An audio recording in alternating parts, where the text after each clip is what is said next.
बिस्मिल्लाहिर्रहमानिर्रहीम। अस्सलामुअलैकुम। प्यारे बच्चों, इससे पहले हम अपना आज का सबक शुरू करें, इससे पहले वार्म अप एक्टिविटी। अच्छा जी, मुझे ये बताइए कि हमारी ज़्यादातर आबादी कहाँ रहती है? जी, कौन बताएगा इसके बारे में? जी, तो हमारी आबादी का 70% हिस्सा जो है वो जो गांव में रहती है, हमारे ज़्यादातर लोग जो है वो। और मुझे ये बताएं कि गांव के अक्सर लोगों का पेशा क्या होता है? कौन सा पेशा अख्तियार करते हैं वो लोग? जी, तो गांव के अक्सर लोगों का पेशा जो है वो काश्तकारी है। अच्छा, मुझे ये बताएं कि गांव के लोग कौन कौन से जानवर पालते हैं? उनके गांव में हर घर में लोग कुछ ना कुछ जो है वो पालतू जानवर पालते हैं। तो जो गांव के लोग हैं वो बकरी और मुर्गियाँ, इस तरह की चीज़ें, वो गाय वगैरह, ये सब चीज़ें जो है वो जानवर पालते हैं। जी, अमादी की यानी मोटिवेशन क्वेश्चंस। जी, तो किसान हमारे लिए क्या उगाता है? जी, किसान हमारे लिए बहुत सारी फसलें उगाता है, मसलन अनाज, चावल, गन्ना वगैरह। अच्छा, मुझे ये बताइए, जब अनाज तैयार हो जाता है तो फिर किसान क्या करता है? जी, कौन बताएगा इसका जवाब? जब अनाज तैयार हो जाता है तो किसान उसको शहर में लाकर बेच देता है। अच्छा, ये बताइए कि जो अनाज को तोलने के लिए किस तरह से किस चीज़ का इस्तेमाल किया जाता है? अनाज को किस तरह से तोला जाता है? जी, तो अनाज को तोलने के लिए मैं इस तरह से कहूँ कि वो क्या चीज़ है जिससे अनाज को तोला जाता है, तो उसे बाट कहते हैं। ठीक है बच्चों, बाट से मुराद है गल्ला या अनाज तोलने के लिए इस्तेमाल होने वाला आला। ठीक है, किताब सरीरे खामा, सफ़ा 27 था 32। आइए बच्चों, अब हम जानते हैं सबक के बारे में। जी, तो ये जो सबक है सोने के बाट, इसके जो मुसन्निफ़ हैं उनका नाम है मोहम्मद यूनुस हजरत। जी, हज़रत शाह जमाल जो है वो एक मशहूर बुज़ुर्ग थे। आपका मज़ार लाहौर में है, जहाँ हर साल आपका उर्स मनाया जाता है। शाह जमाल की एक मुरीद शेख हसन थे। उनकी लाहौर में गल्ले की दुकान थी। एक रोज़ शेख हसन शाह जमाल की खिदमत में हाजिर हुए और अर्ज़ की, या हज़रत दुआ कीजिए कि अल्लाह ताला मेरे कारोबार में बरकत दे। हज़रत शाह जमाल ने शेख हसन के लिए दुआ की और इसके साथ ही नसीहत की कि देखो, गल्ला पूरा तोला करो। इससे पहले शेख हसन कम तोलते थे। हज़रत की नसीहत का दिल पर ऐसा असर हुआ कि शेख हसन ने कम तोलना छोड़ दिया। और कई दफ़ा ऐसा होता था कि वो गाहक के हाथ में तराजू दे देते और कहते, लो भाई, खुद तोल लो। खुदा ने इनके कारोबार में इतनी बरकत दी कि उन्होंने अपने तराजू के बाट सोने के बनवा लिए। कुछ ही अरसे में ये बात सारे शहर में मशहूर हो गई कि शेख हसन के पास सोने के बाट हैं। लोग दूर दूर से इन बाट को देखने के लिए आते और हैरान होते। ठीक है, या हजरत, अब जो थे क्या हुआ कि जो शेख हसन थे वो जो थे अपने उनके पास गए, अपने उस्ताद के पास, और क्या, या हजरत, आपकी दुआ और नसीहत की बदौलत मेरे कारोबार में इतनी तरक्की हुई है कि अब मैंने गल्ला तोलने के लिए सोने के बाट बनवा लिए हैं। उनकी जब उस्ताद ने सुना तो उनसे कहा कि इन बाटों को ले जाकर दरिया में फेंक दो। शेख हसन ये सुनकर हज़रत शाह जमाल ने फरमाया कि इन बाटों ले जाकर दरिया में फेंक दो। शेख हसन के दिल में यह ख्याल बिल्कुल नहीं आया कि ये सोने की बाट है और सोना बड़ी कीमती चीज़ है, इसे ज़ाया नहीं करना चाहिए। वो हज़रत शाह जमाल का हुक्म सुनते ही सीधे दरिया पर पहुँचे और तमाम बाट दरिया में डालकर घर वापस आ गए।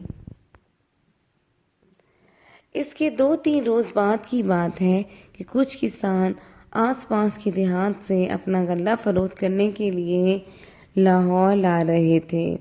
उस जमाने में दरिया पर पुल नहीं था। जिन लोगों को दरिया पार करना होता वो ऐसी जगह से गुजरते जहाँ पानी कम होता। किसान दरिया में से गुजरने लगे तो सोने के बाद उनके पैरों के नीचे आ गए। किसानों ने इन बाटों को उठाकर देखा तो फौरन पहचान लिया कि ये शेख हसन के हैं। उन्होंने बाट लाकर शेख हसन के हवाले कर दिए।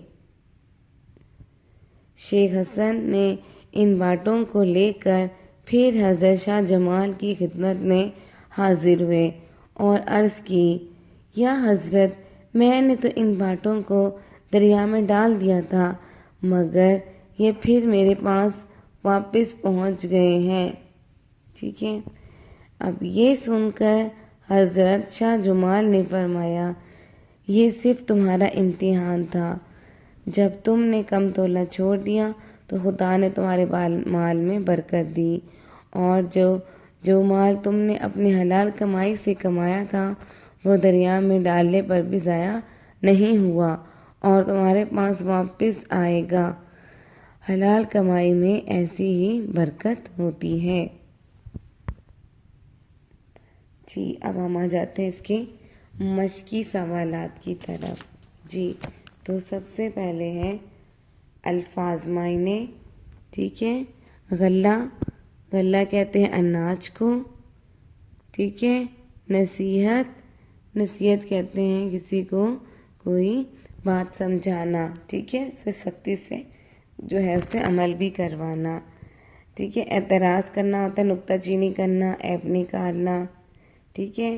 बाट होते हैं यानी कि चीज़ों को तोलने के लिए जो आला होता है उसको बाट कहते हैं। फरोख्त करना यानी कि बेच देना। जी, अब जो है मदरजा झेल सवालात के जवाबात जो है वो तहरीर करने हैं। तो सबसे पहला सवाल है कि शेख हसन ने हजरत शाह जमाल से क्या कहा। जी, तो इसका जवाब है कि शेख हसन ने हजरत शाह जमाल से कहा था कि आप मेरे लिए दुआ कीजिए कि या अल्लाह मेरे कारोबार में बरकत दे। सवाल नंबर 2, हजरत शाह जमाल ने शेख हसन को क्या नसीहत की। तो हजरत शाह जमाल ने शेख हसन को ये नसीहत की कि गल्ला पूरा तोला करो। इससे पहले शेख हसन कम तोलते थे। सवाल नंबर 3 है, हजरत शाह जमाल की नसीहत का शेख हसन पर क्या असर हुआ। तो हजरत शाह जमाल की नसीहत का शेख हसन के दिल पर यह असर हुआ कि उन्होंने गला कम तोलना छोड़कर पूरा तोलना शुरू कर दिया। सवाल नंबर 4, शेख हसन ने सोने के पार दरिया में क्यों फेंक दिए। जी, तो शेख हसन ने सोने के पार दरिया में शाह जमाल के कहने पर फेंके कि उन्होंने हुक्म दिया था शेख हसन को कि ये बाट आप जाकर दरिया में फेंक दें। सवाल नंबर 5 है, सोने के बाद शेख हसन के पास वापस कैसे आएंगे। जी, तो वो वापस इस तरह आएंगे, कुछ किसान जो थे वो दरिया पार कर रहे थे और वो सोने की बाट उनके पैरों से टकराए तो उन्होंने पहचान लिया कि ये सोने के बाट हैं और ये शेख हसन के हैं। उन्होंने वो शेख हसन को पहुंचा दिए। सवाल नंबर 6, इस कहानी से हमें क्या सबक हासिल होता है। इस कहानी से हमें सबक हासिल होता है कि हक हलाल की जो कमाई होती है इसमें बरकत होती है, इसलिए हमें हमेशा हलाल रोज़ी कमाना चाहिए और अपने बड़ों की अताअत करनी चाहिए और इस तरह अल्लाह का फरमान और हुक्म भी मानना चाहिए। जी, सवाल नंबर 2 है कि मुतअद्दिल अल्फाज को अपने जुमलों में इस्तेमाल करें। तो आपने इन सवाल जितने भी अल्फाज हैं इनके बामायने जुमले बनाने। ठीक है। उसके बाद सवाल नंबर 4, सबक को जहन में रखते हुए मुतअद्दिल जुमलों को मुकम्मिल करना है। हज़रत शाह जमाल एक मशहूर बुजुर्ग थे। नंबर 2, इससे पहले शेख हसन कम तोलते थे। नंबर 3, खुदा ने उनके कारोबार में इतनी बरकत दी कि उन्होंने अपने बाट सोने के बनवा लिए।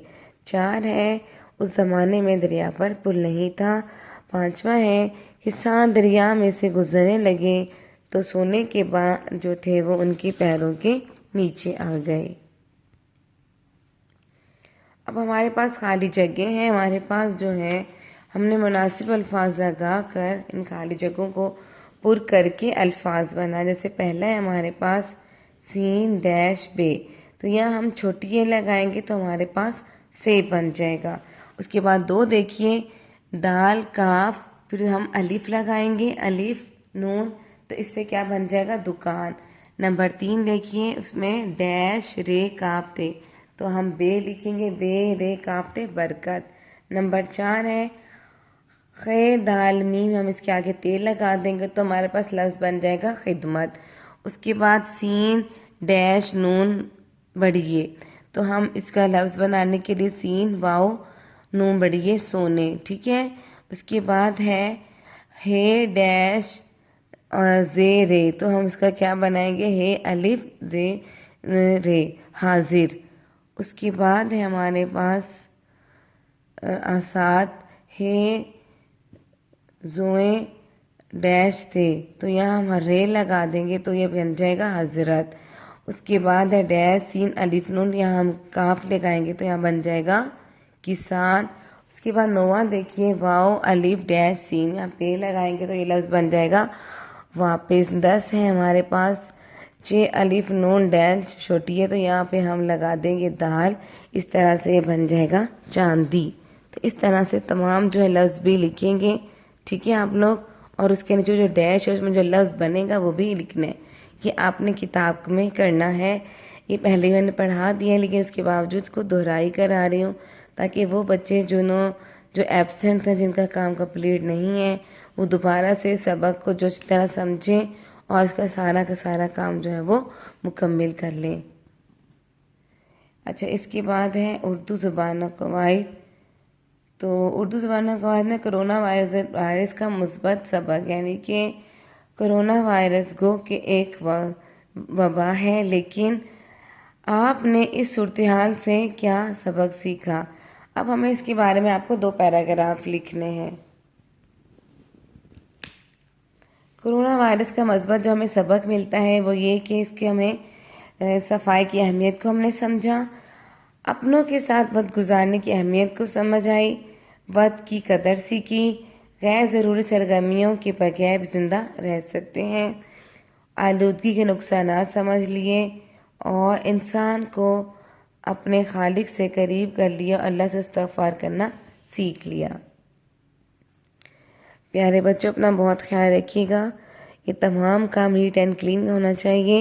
ये मैंने आप लोगों को क्लास में भी करवाया, कुछ बच्चे एब्सेंट थे, कुछ बच्चों ने अपना काम मुकम्मल नहीं किया था, उनके लिए इसको जो है दोबारा हम दोहराई रिवाइज कर रहे हैं। तो ये सारा जो अच्छी तरह से अपना सारा काम अच्छी राइटिंग में मुकम्मल कर लीजिएगा। और जब मैं आपको होमवर्क भेजूंगी वो कल 2 बजे तक मेरे नंबर पे आप कंप्लीट करके मुझे सेंड कर देंगे। ओके, अपना बहुत ख्याल रखिएगा। अल्लाह हाफ़िज़।